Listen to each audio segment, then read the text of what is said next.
The Mystery House at Route 72 and County Route 532. Prologue. A house most people never notice. Thousands of drivers pass through the intersection of Route 72 and County Route 532 every year.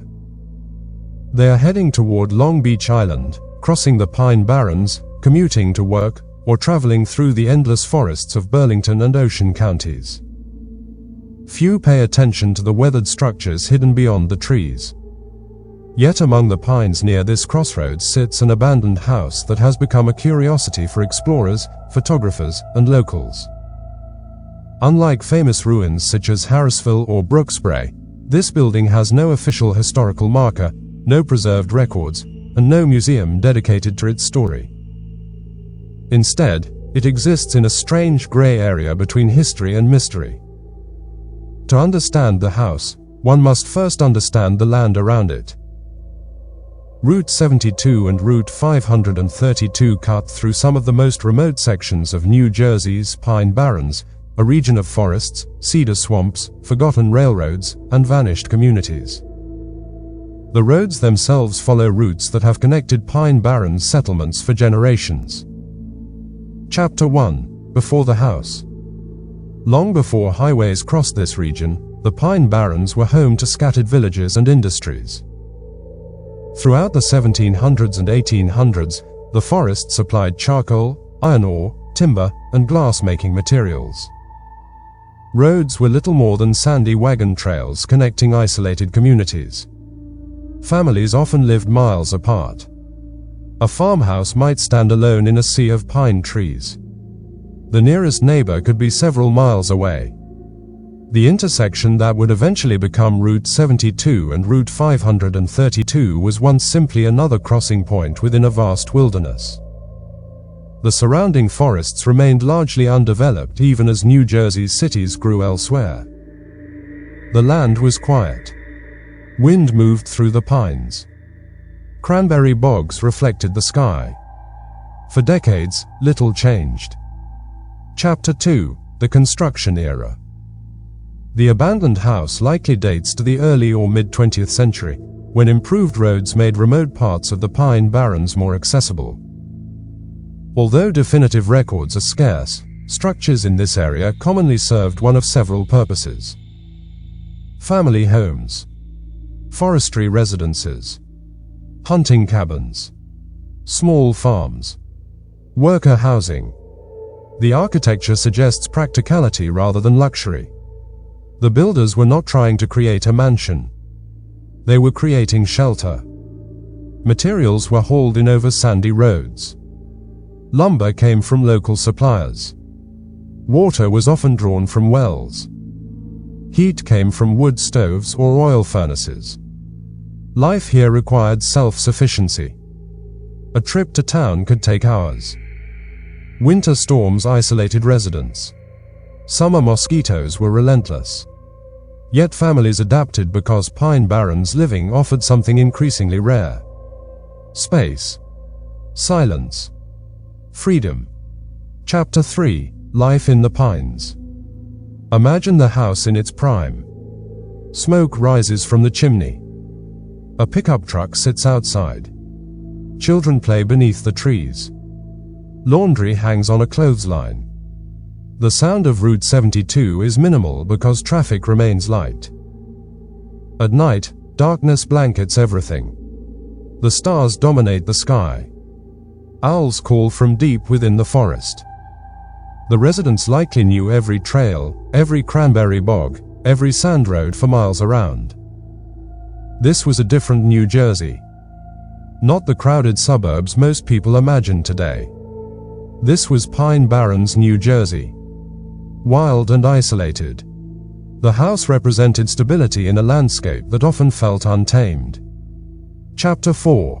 Highways change everything. The transformation began with the expansion and modernization of regional roads. Route 72 became a major corridor linking inland New Jersey to the Jersey Shore. It eventually became the primary route for visitors heading toward Long Beach Island. Traffic increased dramatically during summer months. The house, once tucked away in relative isolation, found itself closer to a growing transportation network. Development slowly crept into surrounding areas. Gas stations appeared. Roads widened. Vacation travel exploded. What had once been remote was becoming connected. For some homeowners, this was beneficial. For others, it marked the beginning of change they never wanted. Chapter 5: Decline. Every abandoned building has a turning point. Sometimes it is obvious. A death in the family. A financial crisis. A fire. A storm. Other times the process is gradual. The children move away. The owners age. Repairs become expensive. The roof begins leaking. The windows crack. Nature starts reclaiming the property. Without records, nobody knows exactly why this house was abandoned. But abandonment follows familiar patterns. The final occupants likely left believing they would return. Many abandoned houses begin with temporary absence. A few months become a few years. Eventually, the property enters a state of limbo. Chapter 6: The forest returns. Once human activity stops, the pine barrens move quickly. Pine needles accumulate. Vines climb walls. Small trees emerge beside foundations. Animals move in. Raccoons explore attics. Foxes den beneath porches. Birds nest in broken eaves. Rain enters through damaged roofing. Winter freezes expand cracks. Summer humidity accelerates decay. Year after year, the structure weakens.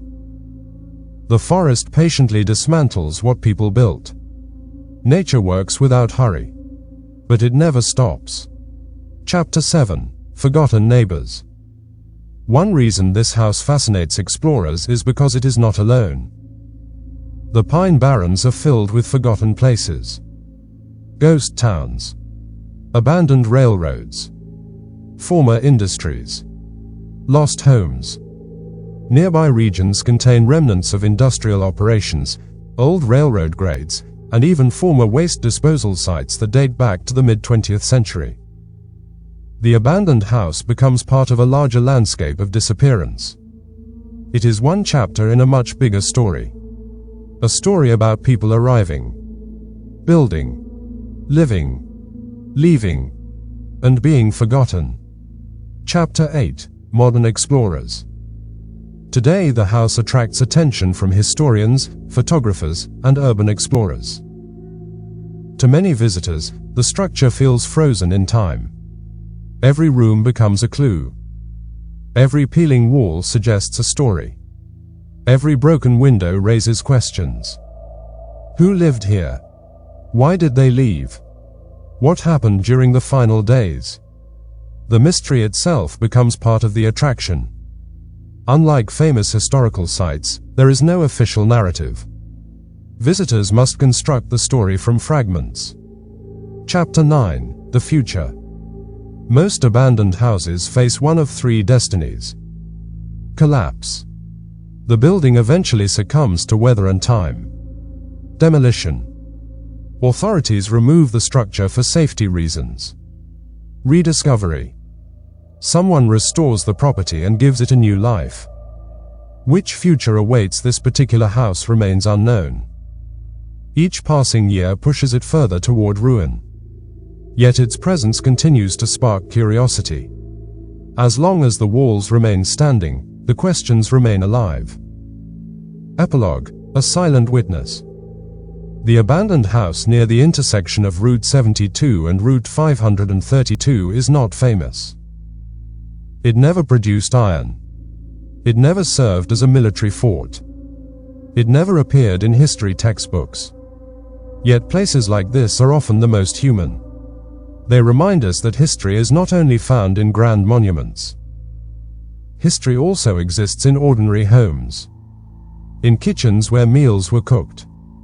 In bedrooms where families slept. In porches where people watched sunsets over the pines. Today the house stands silent among the trees, a weathered witness to decades of change in the Pine Barrens. Traffic rushes past on modern highways while the forest slowly closes around it. The people are gone. The stories are fading. But the house remains, holding its secrets beneath the whispering pines.